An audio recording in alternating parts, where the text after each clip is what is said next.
आज जननेता मदन भण्डारीको जन्मदिन हो। मदन भण्डारी जुन बेला बित्नु भएको थियो त्यो बेला उहाँ यो संसदको पनि तत्कालीन प्रतिनिधि सभाका मान्य सांसद हुनुहुन्थ्यो, नेकपा एमालेको महासचिव हुनुहुन्थ्यो र आज उहाँलाई स्मरण गरिरहँदाखेरि म भन्न चाहन्छु त्यस बेला 2046 सालमा तत्कालीन नेकपा मालेको महासचिवमा उहाँ निर्वाचित हुनु भएपछि संयुक्त जनआन्दोलनको नीति पास भयो। त्यसका आधारमा संयुक्त वाम मोर्चा निर्माण भयो। निर्दलीय तानाशाही पञ्चायती व्यवस्था जो चाहिँ निरङ्कुश राजतन्त्रले 2017 सालमा बहुदलीय व्यवस्थालाई अपदस्थ गरेर अन्त्य गरेर जुन लागू भएको निर्दलीय तानाशाही पञ्चायती व्यवस्था थियो त्यसको अन्त्यका लागि र जनताको जनवादी व्यवस्थाको स्थापनाको लागि नेपाली कांग्रेससँग मिलेर संयुक्त जनआन्दोलन गर्ने जुन योजना बनाउनु भयो त्यो चाहिँ आन्दोलनको मुख्य योजनाकार जननेता मदन भण्डारी हुनुहुन्थ्यो। त्यसकारणले आजको जन्मदिनको अवसरमा उहाँहरूलाई यो जनआन्दोलनको नेपाली कांग्रेस र संयुक्त वाम मोर्चाको संयन्त्रद्वारा संयुक्त रूपमा सञ्चालित यो जनआन्दोलनले निरङ्कुश राजतन्त्रलाई संवैधानिक बनाउने काम र तानाशाही पञ्चायती व्यवस्थाको अन्त्य गर्ने काम भएर मुलुकमा बहुदलीय व्यवस्थाको पुनर्स्थापना भएको हो।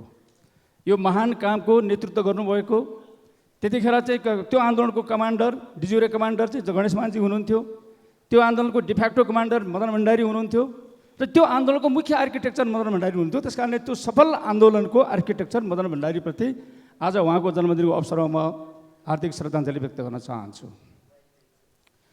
जनआन्दोलन सफल भएर बहुदलीय व्यवस्थाको स्थापना पछाडि नेकपा माले र मार्क्सवादीको बीचको एकीकरण भयो र नेकपा एमाले बन्यो। नेकपा एमाले बनिसकेपछि 2049 सालको हाराहारीमा त्यसको माघ महिनामा नेकपा एमालेको 5औं राष्ट्रिय महाधिवेशनको यो अभियान चलिरहेको बेलामा रुसमा प्रतिक्रान्ति भयो। 74 वर्षको समाजवादी शासन व्यवस्था ढल्यो। रुसको शासन व्यवस्था साथसाथमा मङ्गोलिया, पूर्वी युरोपका युगोस्लोभिया, चेकोस्लोभाकिया, रुमानिया, हङ्गेरी, पोल्यान्ड लगायतका मुलुकहरूमा पनि प्रतिक्रान्ति भयो। त्यसबेला संसारभरका पुँजीवादीहरूले, संसारभरका मार्क्सवाद विरोधीहरूले, लेनिनवाद विरोधीहरूले, कम्युनिस्ट विरोधीहरूले हावा फैलाए, हल्ला गरे। संसारमा साम्यवाद समाप्त भयो, संसारमा मार्क्सवादको औचित्य समाप्त भयो, लेनिनवादको औचित्य समाप्त भयो, समाजवाद चाहिँ ढल्यो, अब समाजवादको औचित्य रहेन भनेर चाहिँ धेरै चाहिँ हल्ला चलिरहेको बेलामा कम्युनिस्ट आन्दोलनभित्रकै धेरै जडसूत्रवादीहरू यो चाहिँ तपाईँको रुसमा चाहिँ प्रतिक्रान्ति हुनुको पछाडि त्यहाँको संशोधनवादी व्यवस्था थियो भनेर चाहिँ आरोप लगाइरहे भने धेरै चाहिँ कम्युनिस्टहरू रुसको कम्युनिस्ट पार्टीको झन्डा छोडेर मार्क्सवाद लेनिनवाद त्यागेर विसर्जनवादको बाटो लिइरहने बेलामा नेपालमा मदन भण्डारीले भन्नुभयो मार्क्सवाद समाप्त भएको होइन, लेनिनवादको औचित्य समाप्त भएको होइन, समाजवादको चाहिँ सान्दर्भिकता समाप्त भएको होइन, समाजवाद अन्त्य भएको होइन।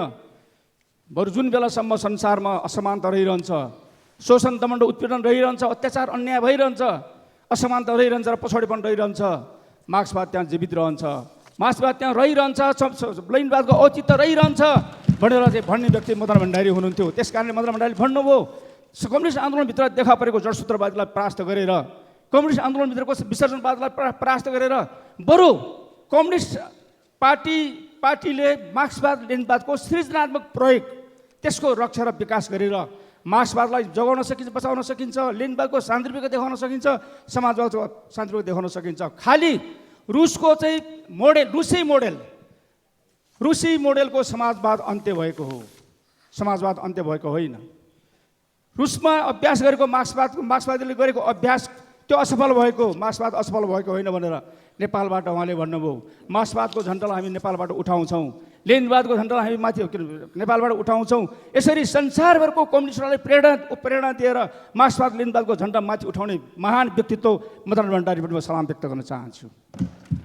आदरणीय सम्मानीय सभामुख महोदय, यो चाहिँ कम्युनिस्ट आन्दोलनको लोकतान्त्रिकरणको अभियानमा हामीले धेरै कुरा भन्यौँ, नयाँ जनवाद भन्यौँ, नौलो जनवाद भन्यौँ, जनताको जनवाद भन्यौँ, राष्ट्रिय जनवाद भन्यौँ, जे नामको चाहिँ जनवाद भने पनि त्यो जनताको जनवाद थियो, त्यो पिपुल्स डेमोक्रेसी थियो र धेरै कम्युनिस्टहरूले पिपुल्स डेमोक्रेसी एकदलीय हुन्छ भनेर चाहिँ सिद्धान्त जस्तो मानेर शासन प्रणाली सञ्चालन गरिरहेको सन्दर्भमा त्यो चाहिँ शासन प्रणाली असफल भएको थियो। त्यसकारण हामीले भन्यौँ त्यो पिपुल्स डेमोक्रेसी अब मल्टी पार्टी कम्पिटेटिभ सिस्टममा चल्छ, त्यो जनताको चाहिँ जनवादी व्यवस्था अब बौद्धले प्रतिस्पर्धामा राजनीतिक शासन प्रणालीको आधारमा चल्छ, त्यस कारणले त्यसको नाम जनताको बौद्धले जनवाद हो भनेर नेपालमा मार्क्सवादलाई सृजना ढङ्गले प्रयोग गरेर रक्षा गरेर विकास गर्ने काम मदन भण्डारीको नेतृत्वमा सम्भव भएको र नेपाली क्रान्तिमा, नेपाली धरतीमा नेपाली क्रान्तिको मौलिक कार्यक्रम जनताको बौद्धले जनवादको प्रणेता, त्यसको चाहिँ सृजनाकर्ता मदन भण्डारी। त्यसका कारणले आज कम्युनिस्ट पार्टी, कम्युनिस्टको आन्दोलन, नेपालको कम्युनिस्ट आन्दोलनले, विश्वको कम्युनिस्ट आन्दोलनले जुन खालको लोकप्रियता हासिल गरेको छ र त्यही चाहिँ मौलिक क्रान्तिको मौलिक कार्यक्रम जनताको बौद्धले जनवादले भन्यो क्रान्ति पूर्व पनि कम्युनिस्टलाई सरकार बनाउन सक्दछ।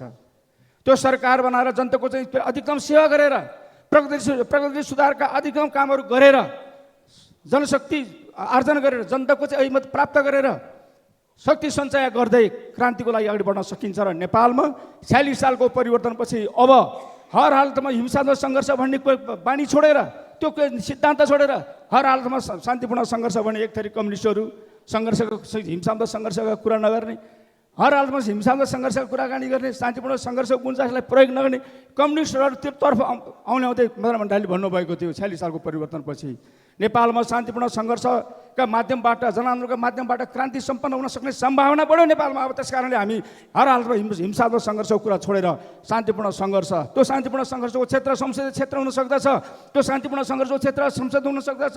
त्यस कारणले संसद र सडकको सङ्घर्षलाई जोडेर त्यसलाई समन्वय गरेर नेपाली क्रान्तिको चाहिँ लागि जनआन्दोलनको आँधीबेहरी सृजना गरेर हामी नेपालमा क्रान्ति गर्छौँ भनेर भन्नुभएको थियो।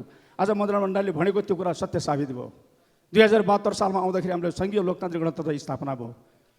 त्यो चाहिँ बुलेटबाट भएन, त्यो ब्यालेटबाट भयो। त्यस कारणले मदन भण्डारीको यो विचारको औचित्यता, यसको शान्तिपूर्ण पुष्टि भयो। मार्क्सवादलाई सृजनात्मक ढङ्गले प्रयोग गरियो भने त्यसले आफ्नो चाहिँ औकात देखाउन सक्दछ। मार्क्सवादको रक्षा गरियो भने, मार्क्सवादलाई सही ढङ्गले विकास गरियो भने त्यसले आफ्नो सामर्थ्य देखाउन सक्दछ। यही सामर्थ्य मार्क्सवादले आफ्नो सामर्थ्य, कम्युनिस्ट पार्टीले आफ्नो सामर्थ्य नेपालमा देखाएको छ। र आज नेपालमा सबभन्दा पपुलर मुभमेन्टको रूपमा, पपुलर पार्टीको रूपमा कम्युनिस्ट मुभमेन्ट, कम्युनिस्ट पार्टी अगाडि बढिरहेको त्यही कुरा यहाँहरू समक्ष म अनुरोध गर्न चाहन्छु। सभामुख महोदय, यही सन्दर्भमा मदन भण्डारीले भन्नुभएको थियो, मदन भण्डारीले के भन्नुभएको थियो, शान्तिपूर्ण जनक्रान्ति भइसके पछाडि हिंसात्मक ढङ्गले क्रान्ति भएको ठाउँमा आफ्नो सेना, नयाँ सेना बन्छ, आफ्नो नयाँ प्रहरी बन्छ, आफ्नो नयाँ खुफिया गुप्तचर संस्था बन्छ, आफ्नो चाहिँ नयाँ सरकार बन्छ, नयाँ संसद बन्छ, नयाँ चाहिँ न्यायालय बन्छ। तर जहाँ शान्तिपूर्ण ढङ्गले क्रान्ति सम्पन्न हुन्छ ती ठाउँहरूमा आफ्नो नयाँ सेना हुँदैन, आफ्नो नयाँ प्रहरी हुँदैन, आफ्नो नयाँ ब्युरोक्रेसी हुँदैन, आफ्नो नयाँ न्यायालय हुँदैन। सरकार र संसद नयाँ हुन सक्दछ, तर सरकार राज्यकै विभिन्न अङ्गहरूमा चाहिँ अङ्गहरू पुरानै विरासत बोकेका संस्थाहरूबाट, संरचनाहरूबाट हामीले काम चलाउनु पर्ने हुन्छ। त्यहाँभित्र एउटा अन्तर्विरोध सुरु हुन्छ, नयाँ व्यवस्था र पुरानो चाहिँ संयन्त्रको बिचमा अन्तर्विरोध सुरु हुन्छ। अहिले नेपालमा भइरहेको त्यही अन्तर्विरोध हो। नेपालका राजनीतिक दलहरूले, नेपालका नेताहरूले, मदन भण्डारीले भन्नुभएको यो कुरा शान्तिपूर्ण ढङ्गले सम्पन्न भएको हाम्रो सङ्घीय लोकतान्त्रिक गणतन्त्रको यो चाहिँ क्रान्ति, त्यस पछाडि स्थापना भएको चाहिँ स्थापना प्रयोग गर्नुपर्ने हाम्रो ब्युरोक्रेसी हामीले नयाँ बनाउन सकेका छैनौँ। 300-400 वर्ष अगाडि ब्रिटिस ब्युरोक्रेसी लिगेसीमा हुर्केको यो चाहिँ ब्युरोक्रेसी, राणा शासनले, शाह शासनले, पञ्चायतले हुर्काएको यो ब्युरोक्रेसीमा तात्विक फरक पर्न ल्याउन सकेका छैनौँ।